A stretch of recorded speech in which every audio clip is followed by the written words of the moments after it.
Welcome to A Body Like Bruce. We found a video in relation to this claim, the many secret lovers of Bruce Lee revealed.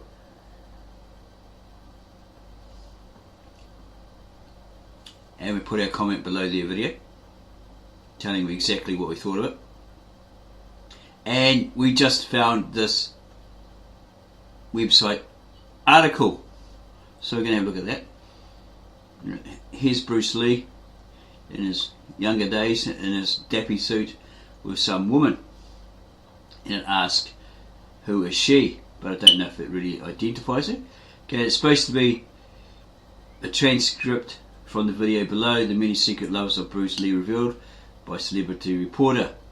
It doesn't really have a specific name, so either they don't want to be attacked, ridiculed, not too sure on that one. But here's a picture of him with, looks like an older lady, she's possibly Chinese, not too sure where that is. Okay, he's looks like Ip Man, sitting down reading newspaper, probably about Bruce, not too sure on that one either. And Celebrity Reporter here writes, nothing could be worse than hurting the person who you truly care and who you truly love, who you truly care about and who you truly love. And for that reason, Bruce Lee has been keeping his love affair a secret from his wife Linda Lee Cudwell. Today we unfold his secret lover and open up the skeleton in his closet. For those of you who do not know who Linda is, this is a short clip showing us the woman behind the mega successful superstar. Yeah, behind every great man is an even greater woman. Quote, right? She is the widow of martial arts master and actor Bruce Lee, 1940 to 1973, and the mother of Brandon Lee, 1965 to 1993, and Shannon Lee, born 1969. Bruce Lee was as talented in bed as he was at martial arts, according to this article. He left one mistress feeling like he took me to the moon and back. Well, we actually read that he had an inverted testicle. Okay. Don't know if that caused him problems. Obviously not, because he had children, right? Just a bit of trivia there. Okay, so he's the father to two beautiful children. And this woman claims in bed he took her to the moon and back. The latest report on the Kung Fu legend claims that actress Sharon Farrell felt that Bruce just turned me inside out because he understood her body so well. Farrell was just one of Bruce's many conquests, even though he was married to wife Linda Lee, the mother of his two children. But it wasn't hard to see why the star was such a ladies' man. Lee had the body of an 18-year-old when he was 32, thanks to his constant training and raw hamburger beef smoothies he drank for his protein. The inside story of Bruce's womanizing is revealed exclusively here on Celebrity Reporter.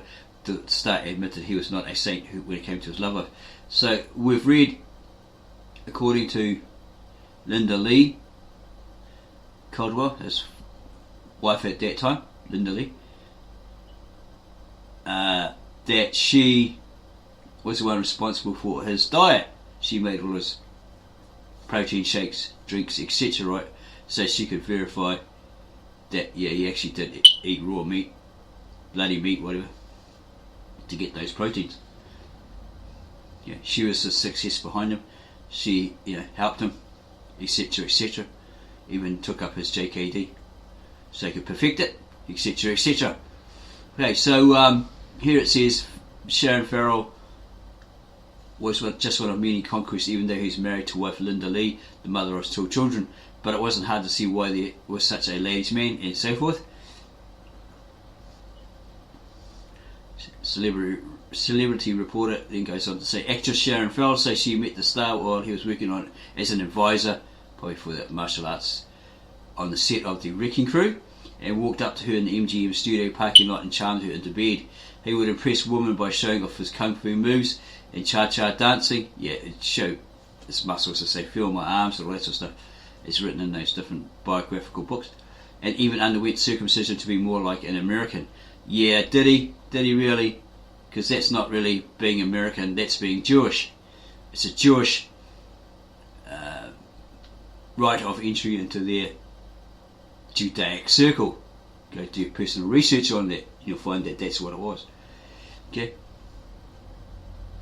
Whether he did or not, that's for you to go and dig deep, do the personal research, etc., and prove that this is established fact. Despite his reputation for being vain and arrogant, he was just super confident, right? Yeah, a little bit arrogant, because he was a perfectionist, right? Women were drawn to him because of his chiseled abs, and for what one blonde West German glamour girl called his indescribable magnetism.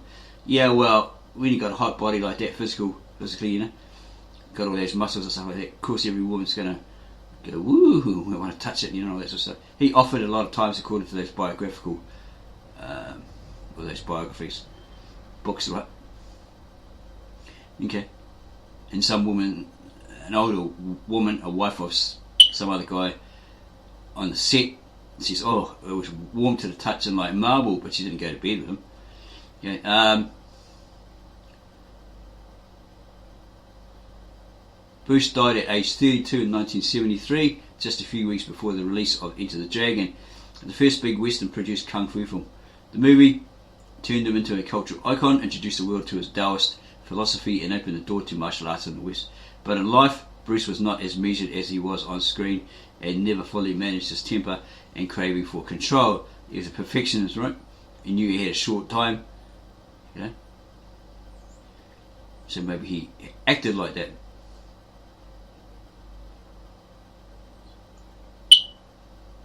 The movie turned him into a cultural icon, introduced the world to his Taoist philosophy, and opened the door to martial arts in the West. But in life, Bruce was not as measured as he was on screen, and never fully managed his temper and craving for control. Well, it's like, say for example, Shaka Amos, right, from Sarnita's House of Consciousness. On his videos, he says, yeah, you know, wish he didn't have a temper, wish he could control all that sort of stuff, but it's just him, you know. Like, right? It's just the way he is. He just wished he could control it, but he just can't. It's a hard thing sometimes, you know.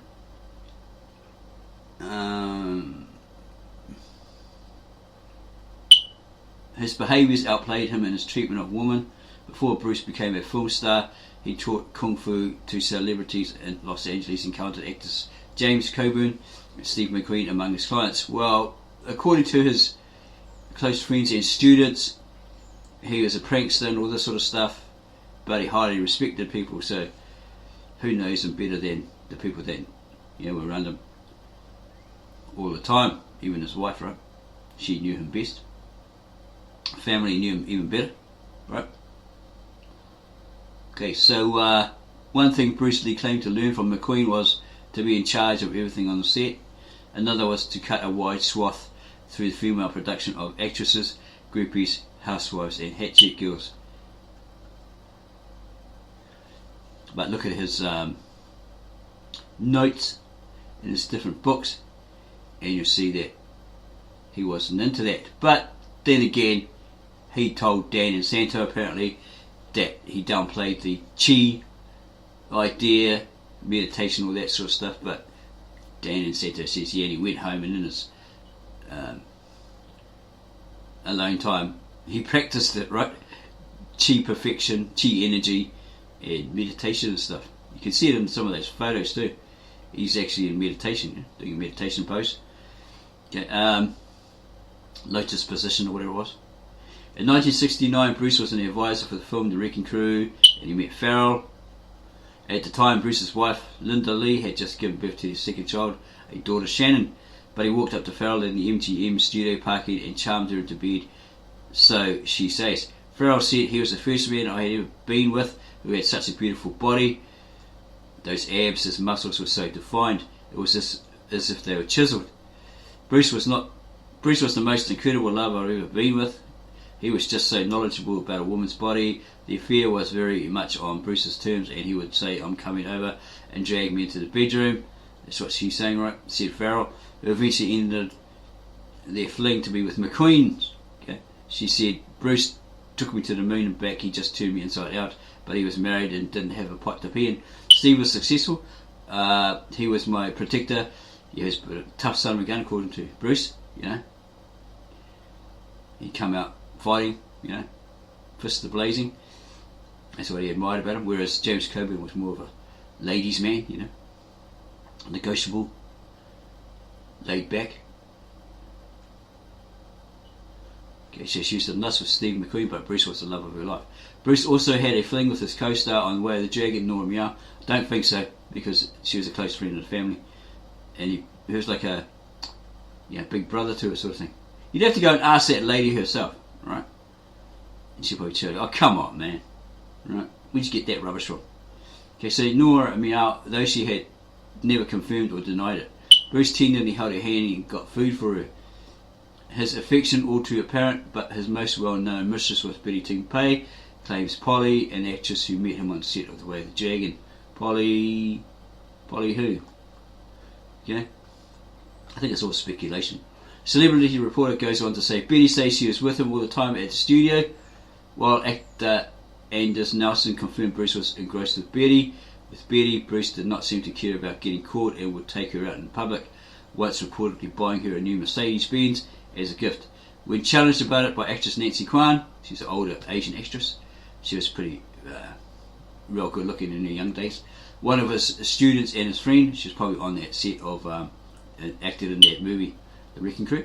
One of his students and his friend, Bruce, said, "Oh, Nancy, it doesn't mean anything, it's just a fling, I'll get rid of her. She doesn't mean anything to me, I have plenty of girls." During the 1970s, films Way of the Dragon, Game of Death turned Bruce into the biggest star in Hong Kong and the most famous person in Southeast Asia. It also earned him an invitation from Warner Brothers to make Enter the Dragon, the first kung fu movie. Bruce would be the star, but the most contentious role to cast was Mei Ling, the undercover agent who helps Bruce to infiltrate the island owned by Han. Is that Marie Yi or something like that? Okay, she was the undercover agent who helps Bruce to infiltrate the island owned by Han, the villain. Bruce had promised Betty the role since their relationship had grown more serious, so she rented a room 15 minutes away from his home to see him more easily. He would later give the part to somebody else, sparking a row between the two and ultimately their breakup. However, when confronted by the media regarding the love affair of Bruce and Betty, Betty has strongly denied the allegations. That lady said she was with Bruce, or when asked by reporters, was she with Bruce at Raymond Child's house or wherever, and she denied it, said she was at home alone or something, and then she admitted she was there, so she doesn't know her ass from her elbow. Okay, so can you trust her? Okay. However, when confronted by the media regarding the love affair of Bruce and Betty, Betty has strongly denied the allegations. Here we have an exclusive interview showing Betty talking about this. That interview has caused a rift public discussion that shocked the nation till this day. Public opinion is divided into two, with one side believing Betty is innocent, while the other claims Betty is a cheap woman, one who has no sense of pride and integrity. Well, she disappeared for a while, and then she came back, and all this sort of stuff. How or why Bruce's wife Linda put up with his philandering behaviour is not entirely clear. Misspelling here. Her supporters say that she has never been properly understood, but her supporters say she has never been properly understood.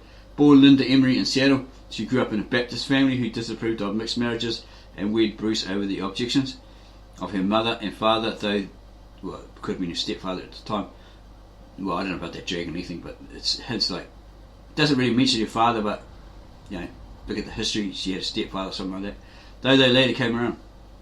According to the report, Bruce's younger brother Robert Lee said, as a bachelor, Bruce liked to have affairs with beautiful flashy girls, but he married a quiet, sensitive girl who knew how to listen and would let him have his way. As Bruce told an interviewer in 1966, Linda is more oriental than some of the Chinese I know. She is quiet, calm, and doesn't yak yak yak all the time. Linda, now 76, more diplomatically as a perfect partner for a brilliant, volatile and extroverted man. Their friend Taki Kimura said, nobody has given Linda the credit she deserves. This woman has been one hell of a pillar of strength. In fairness, Bruce's Hollywood friends were never faithful, and he was a star in the Mad Men era, where a generation of men acted with impunity while their wives were expected to stay home with the kids. Bruce did address his cheating to Linda, but only in a hypothetical way. If I ever had an affair with a woman, it would be something that happened spontaneously. I would never plan or decide to have a mistress or anything of that nature, Bruce told her, but his arrangement with Betty seemed at odds with this. Bruce said that if Linda ever found out about an affair, it would have absolutely no importance at all. He said, all that matters to me is you and the children. Infidelity has no real bearing on a marriage. Don't know who that woman is. Okay. Fleeting attraction for another female has no significance regarding a matter so fundamental as a marriage. But Linda grew enraged as Bruce said, men are like that. Bruce Lee was born, and it goes on about that.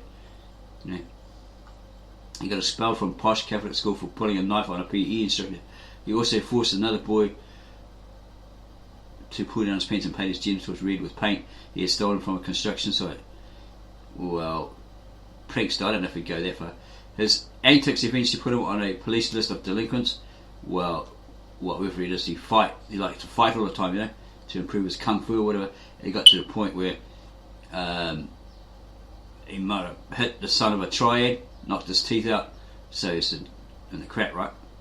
Yeah, but he decided to undertake a martial art to protect himself because, you know, he was in so much hassle with other people. They want to fight him, beat him up. So, you know, he needed to use that, learn that to protect himself. He was in a little gang, but they kept getting beaten up or something. Something like that in the fights. Okay, it goes on about him being born in America, etc. and so forth.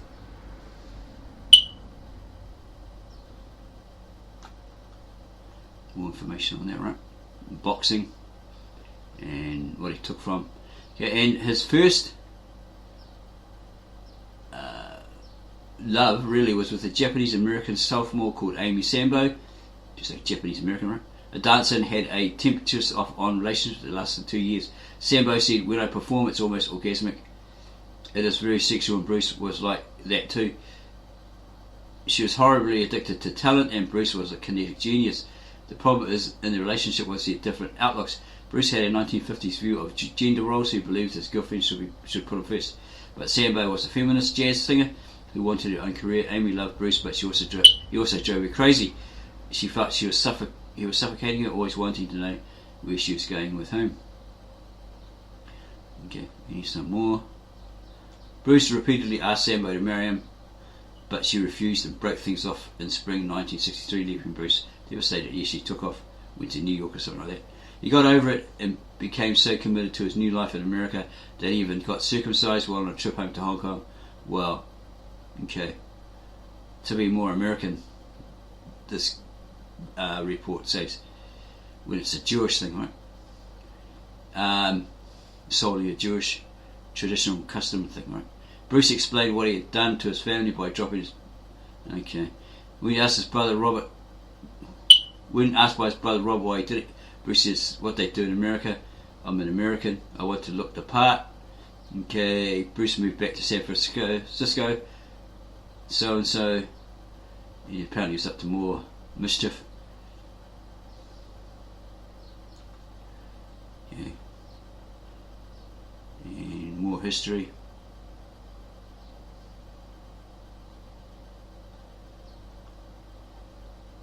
There's with the ladies, they look very similar.